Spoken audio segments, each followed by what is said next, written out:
mentioned the fact that having a degree helps you to stand out in certain circles. So if you've already started doing something, you've already started working, or you have a business or so, and you've already zeroed on going to school, please don't. Right? It has where it puts you. Aside the fact that it helps you stand out in circles, it helps you maybe like push your CV forward, or helps you push something. It also gives you the opportunity to network. And that is the reason why we grouped you guys. Some of you might think it is not useful, but you will understand later. It gives you the opportunity to network. Some of the people you would meet are people that you have met from school, right? It broadens your horizon. You do courses that you might not even need in the future, but you can always refer back to. So it opens your mind up, even if you will not do that exactly. Does it make sense? Please do. So when I So I found out something really interesting, that my course is actually very useful in my business. So biochemistry, we deal with science, how chemicals react in the body, outside the body. And jewelry is made up of metals that actually interact with some chemicals in your skin, like your skincare products or whatever. So there was a time when I had an issue with a particular necklace that kept changing color. Right? It didn't stay gold, it kept like tarnishing, right? And some knowledge that I had gotten in one of my chemistry classes actually came into play in my business, and I was like, oh, okay, this thing is actually not so useless after all. So no knowledge is a waste, really. Thank you so much for adding that. No knowledge of a truth is a waste. Okay, so we're going to move over to the next side. Okay, so we're going to move over to you, and as I said, 2 questions. The first one is this: you started doing business from the university. Initially we just talked about your ideas, so now we're entering the business aspect. You started doing business from the university. At what point did you know that you were going to venture into business, or what drove you? Were you driven by the need to do something or so? Like as she mentioned, when she realized that. So what was your own story? Because you started doing business from the university. So tell us about it. Alright, so in truth, I actually started doing business from secondary school. Yes, Okay, so, tell us about it. I used to go to school in Kenya, right? This was the early 2000s. And back then, we had Computer Village as the most prominent gadget space, right? Not right now, we have more places around. And when I used to go to school, we went to games, growing up all to games. And we were kids, right? So many of us didn't have access to those games. But my route from school back home took me through Computer Village most days. And sometimes I'll just stop by, buy one game for myself, with the money I've saved up, we'll go and play games when I'm less busy. And then I noticed people in school needed the same thing, right? So I tried something one day. I bought an extra game. I went to school and I'm like, oh, I have this game. Forget about the game, man. It was 100 naira back then. And so I'm like, you got this game, I will let buy for me. I'm like, okay. You can say 100. No, we have no problem. I'm like, interesting.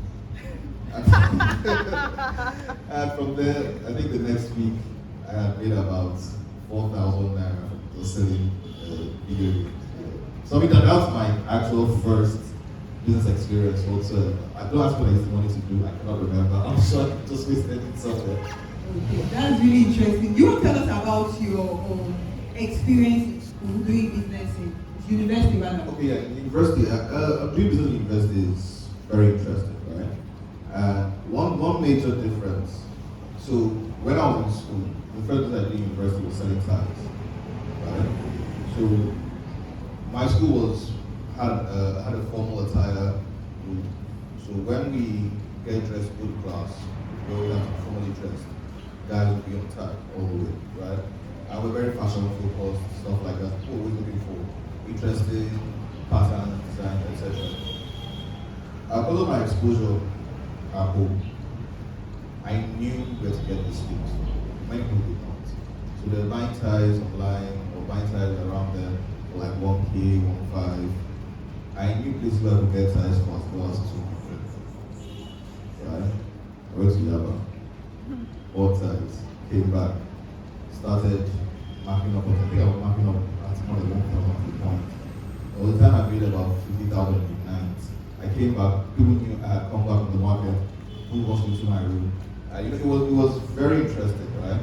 But then I got to understand at the point that it is quite different doing business with students, right? Living with those same students versus when you do it on the outside. It was interesting because sometimes I'm walking back from class, I don't think about my school, but I want to say, yeah, how far? Do you know how to study? This is not the time. I have a test. Oh, I just did it. So it actually affects your schoolwork in a way. Yeah. Now that's where balance comes in. You have to be able to draw lines. And many times I miss those lines. And I paid for it. But I was able to balance it out at some other point. Right? So when you're doing a business, right, and trust me, this helped me understand values, right? The most important thing, if you're on any project whatsoever, what is the end game for this project? What is the goal? Let me say your mom tells you, go to so-and-so place, buy me milk, right? If you go to that very place, maybe the place is very far, this is all the way in your Jota, you have to walk all the way to your Jota, right? And you come back without milk, your mom will never be happy with you. She'll be pissed at you. Why? Why did you get the milk? Say, mommy, it is far. So I think you guys have heard this already. You go explain, no evidence. That is the thing, right?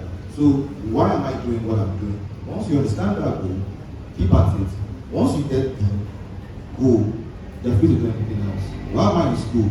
Have a good education, right? Make good grades.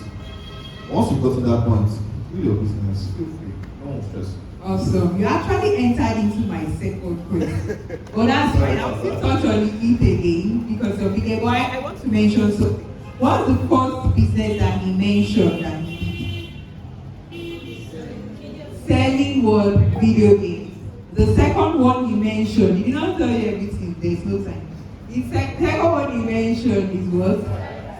Selling ties. These things, you know why I'm picking on them? Because they are things that are around you.